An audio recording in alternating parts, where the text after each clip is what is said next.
Toute cette semaine, l'Union locale est sur le pont puisqu'il y a des initiatives tous les jours au niveau des banderoles. Donc il y aura aujourd'hui le rond-point de Renona. Demain, ce sera le rond-point de la route de Marseille. Après, ce sera le pont du Forum en Courtine. Et ensuite, on finira par le rond-point de Fontcouverte. La semaine prochaine, il y aura aussi un collage qui sera assez important. Donc déjà jeudi et vendredi, on peut noter ces deux dates, le 2 et le 3 septembre.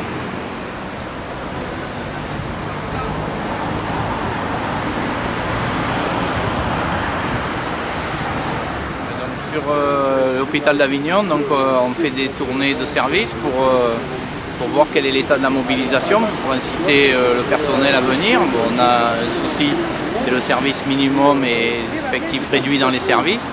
Mais on s'aperçoit qu'il y a quand même une très grosse adhésion à nos idées et que la réforme proposée par Sarkozy est massivement rejetée. Donc on va tout faire en sorte pour que le 7, il y ait beaucoup de monde de l'hôpital dans la rue et que ça influe sur les choix gouvernementaux.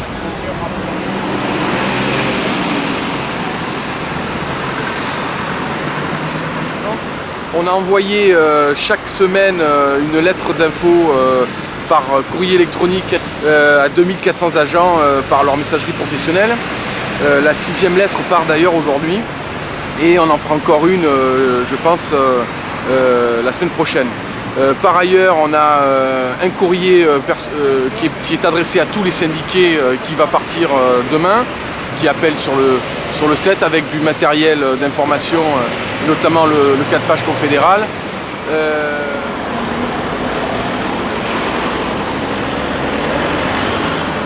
On a aussi prévu dès le 26 après-midi d'aller tracter dans les services et plusieurs journées vont s'enchaîner où on va aller diffuser de l'information et l'appel à manifester pour le 7 septembre dans tous les services du Conseil général. Tandis que l'Union locale occupait la route de Tarascon, les cheminots de leur côté déployaient leurs banderoles sur la voie rapide à l'entrée d'Avignon et poursuivront cette action toute la semaine.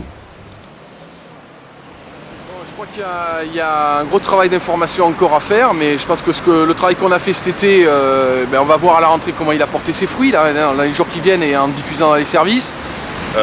L'état de mobilisation actuellement sur le 7, je pense qu'elle va être assez conséquente puisque beaucoup de syndicats nous téléphonent et qui seront en grève ce jour-là, ou tout du moins qui viendront à la manifestation. Notamment le jeune syndicat Schaeffer où toute l'équipe qui travaille l'après-midi viendra le matin à la manif. Donc là c'est important, ainsi que la DISPAM. Donc on voit bien l'importance aussi des mobilisations des petites entreprises et des entreprises privées. Ce qu'on espère, c'est quand même un niveau de mobilisation supérieur, sachant qu'à l'occasion des 2 dernières journées d'action de mai et juin, on a eu une augmentation de 50% du taux de grévistes. On est passé, si je me souviens bien, 15% à 30% de grévistes. Donc il y a eu une progression non négligeable du taux de grévistes sur le Conseil général et qui donne espoir que sur le 7, ça monte encore. Voilà. Avec une question pour nous qui se pose, qui est majeure, c'est la question de la reconductibilité du mouvement qui a discuté avec les salariés du Conseil général. Voilà. La force des arrêts de travail, le nombre des manifestants, la détermination des salariés et des organisations syndicales peuvent imposer une autre réforme des retraites, d'autres solutions pour son financement, mais également des succès revendicatifs sur les conditions de travail, les salaires, l'emploi, les services publics. Amplifions encore la mobilisation.